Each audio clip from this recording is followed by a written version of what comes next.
Jack Hues, how's it going with you? Very good indeed. How are you? I'm very good as well. How's the weather in your area? Damn cold. Okay, No- where are you? Nova Scotia, Canada. Very cold here as Okay. well.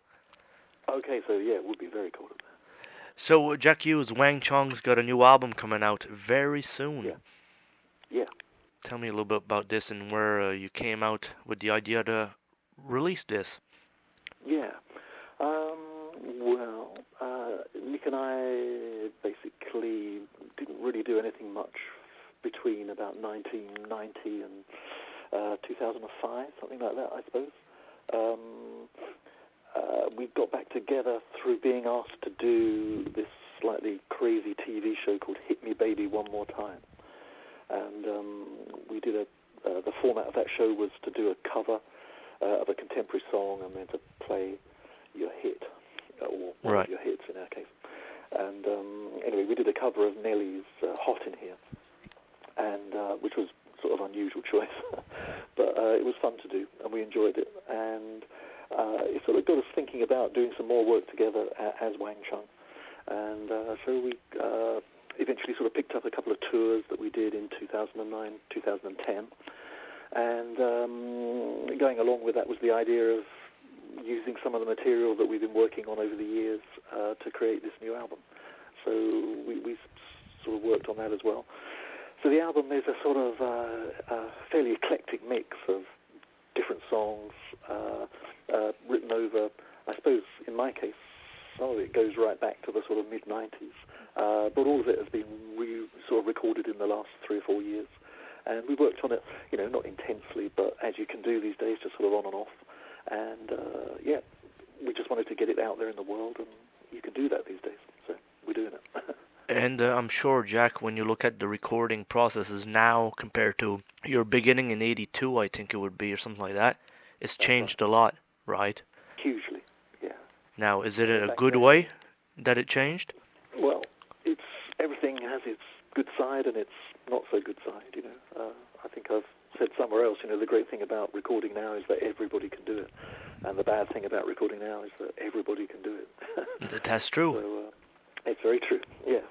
So it kind of, I don't know, it's a bit like photography in a way. Everyone can take a picture, but there are still people who take great photographs, make a living as a photographer, and same with music. If you've got something to say as an artist, then I think you can do it. And I'm a great believer in recordings as a valid medium for music. I know a lot of people say it's all about the live show, but I think recordings really important. As a kid, I grew up listening to recordings. I didn't live in London. I lived in a little provincial town, so I couldn't go and see bands. So I saw a little bit on TV, but most of it I picked up in my local record store. And, recordings I've been obsessed with all my life. So for me, making an album is still important, valid, and, the whole idea of the album as well being able to lay out your stall as an artist and not just be focused on one song, the one hit thing. That's a very important thing as well. Now, Jack, Taser Up is the name of this album. Where does this name come from? Well, the artwork is by a guy, an artist. Basically, I saw his painting in the window of a gallery in my local town. Sort of just walked past the gallery a couple of times and really loved the picture. Immediately saw it as an album cover. At the time, we were sort of thinking of calling the album "Abducted by the '80s," which is the name of one of the songs on the album. Right. And I saw this image of a sort of ray gun, like a sort of "take me to your leader" ray gun. But we wanted to use that image, and as we released a couple of EPs the year before last, we used that title "Abducted by the '80s" on that. So we needed to come up with something else. So I kind of thought, well, maybe with this album release, things are going to kick off a bit, and we'll need to be ready, need to get sort of tooled up, taser up. That was my thinking. It just sort of sounded fun to me. So It's futuristic as well. yeah, kind of is. I think we've always had that kind of interest in the future, things alien and stuff. So. Now, are we going to go into promo videos for this Taser Up album? Are we going to see anything like that? I don't think so. We may do some clips, but they wouldn't necessarily feature us, I don't think. Although Although having said that, I know that Nick asked me to do something recently, which my wife filmed me singing a track. So he may have some things up his sleeve. I don't know. I think I've always been focused almost 99% on the music, and I didn't really get that interested in videos when we were making them back in the 80s. Certain amount of creative input, but I basically left it up to Nick and the directors and stuff like that. So who's all appearing on this album? Like, how many musicians on it? It's mainly me and Nick, actually, the bulk of things. But there's a guy called Bid Beresford who plays drums on a track on City of Light that has live drums on it. Just trying to think. I think maybe my daughter Violet sang a bit of backing vocal, but I think most of the vocals are me and Nick, and so it's pretty much the two of us doing everything. Would you say too now when you go, and record an album, the mastering, has it changed? The actual mastering of the volumes and stuff for CDs, because it seems everything's getting louder in this world of 2012. Absolutely, yeah. I mean, that's a really interesting question. I was reading a book earlier this year called Perfecting Sound Forever. God, I can't remember the guy's name who wrote it, which is terrible, isn't it? But it's a very interesting book about the history of recording. Really goes right back to the very early days with Thomas Edison and his kind of touring roadshow promoting cylinder recordings and stuff. But he talks about the loudness wars and how back in the noughties, Metallica, I think, released an album that was like insanely loud, in inverted commas, so much so that the fans were sending them back, basically, and I think they eventually did remaster it and stuff. But I think, there's, he basically sort of puts it down to, how records are going to sound on the radio, and that you want your record to be as loud as possible on the radio. I know that we've mastered our CD using a guy who works at Air Studios in London, and he's a real old school mastering engineer and leaves plenty of kind of headroom and a dynamic range in the recording. So our record, I guess, might sound a little quiet, but I'm a big believer in the fidelity of live of records. And in fact, earlier this year, I spent quite a lot of money on a turntable. I sort of went back to listening to vinyl, and I really love that, I must say. The whole vinyl experience and the difference of the way the records sound against, up against CDs it's so much more enjoyable.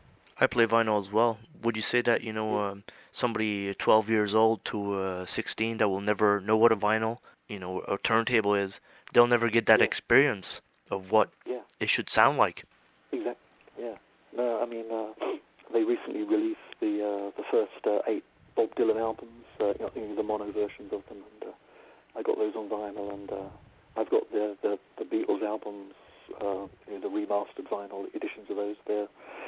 Well, I know they're in the house somewhere, but it's my birthday soon, and my wife won't give them to me till my birthday, so I have to be very patient about that.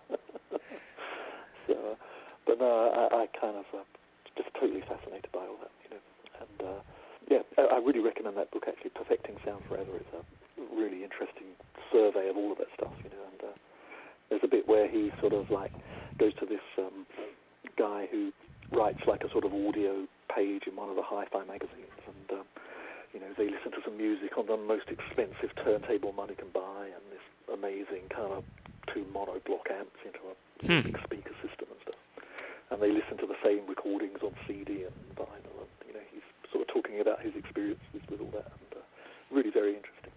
To change subjects, are you going to be playing much gigs in 2013? Concerts? Yeah, I'd love to. There's a couple of things in the book in the States. There's a little work in Europe as well. But what we'd love to do is to try and do sort of like a month, 6 weeks of touring in the States this summer. And that'll be a great opportunity to try out some of the new songs. And also, obviously, people will want to hear the hits, so we'll play those as well. And the hits, would you say they're getting even more popular now with all the references to the name of your band on television, etc.? That's right. It's strange, how it seems to sort of grow and grow, and in a way, maybe the most successful part of our legacy is the name itself, which seems to just sort of pop up in so many different places, so many different usages and stuff, So we did consider copywriting it at one point, but that's quite expensive. So people just use it. But that was always, well, I can't say it was always part of the thinking. It would never have occurred to me when we called the band Wang Chung that it would become a sort of catchphrase, But I know that we were sort of thinking, well, it's, that what we liked about the name was that it created a space for people to kind of be whatever they wanted to be in it, sort of thing. And I love the way that people take the name and kind of run with it and, just use it how they want it. Because it seems the definitions never end. There's always something new out of Wang Chung. Absolutely. Yeah. And that's the genius, in a sense, the name. Yeah. Well, like I say, if you'd have told me this, in 1981 when I was sitting there scratching my head trying to figure out what to call this band, I'd have laughed at you, But hey, strange things happen. That's true. And Jack, let's say, would you think that Netflix and all that stuff nowadays is maybe getting the popularity because people are seeing the rerun episodes of these shows that are mentioning your name? Yeah. I mean, it's interesting with, I know for young bands and stuff, the whole, trying to get your name out there and stuff on the internet is, deeply problematic, really, because there's so much stuff and getting your head above the crowd is hard, But for a sort of brand, if you like, for Wang Chung, I hate to think of us as that, but in many ways that's what we are. That's some the kind of digital outlets for that are more than they've ever been, So it's an interesting world that Wang Chung finds itself in right now. Excellent stuff. Anything else we should add into this interview to promote Taser Up? No, I really appreciate you taking an interest in it, and I love the album. I think it shows a lot of different sides of us. It's eclectic, and it has a good sort of mix of, what we wanted to try and do was, create an album that, was unmistakably a Wang Chung album, and I think, any couple of bars you might sample off the record, you think, oh, Wang Chung. But we also wanted it to sound contemporary, and I think it has its moments. It's got some good tracks on it, and so I just ask people to, give it a listen, and if you like it, buy it. And today, let's say with the stores, disappearing that are selling albums, where's this album going to be sold mostly? Well, it's going to be entirely an online experience, so iTunes, Amazon, and everywhere that, digital music is sold and no doubt given away as well. Of course. As long as people enjoy it, that's the main thing for me. Well, it's good that you're keeping everything in a good, perspective and keeping it fun. Yeah, it still is fun. I think mainly I feel very privileged to even be, thinking about Wang Chung, let alone actually doing it these days. So I'm very grateful that people have stayed with it, and certain people in the, fans and stuff have really kept the flame alive for us, and made us really feel wanted, and that we want to do it. So that's all very cool. Well, I wish you luck and success with Taser Up. Keep up the great work. I've heard it, and I think the album sounds very good. Fresh, 2012. Thank you, Jay. Okay, Jack. Brilliant. I really appreciate that. Thank you very much. Thanks for calling, and thanks for the interview. I really appreciate it. You're welcome. You have a great week. And you take care now.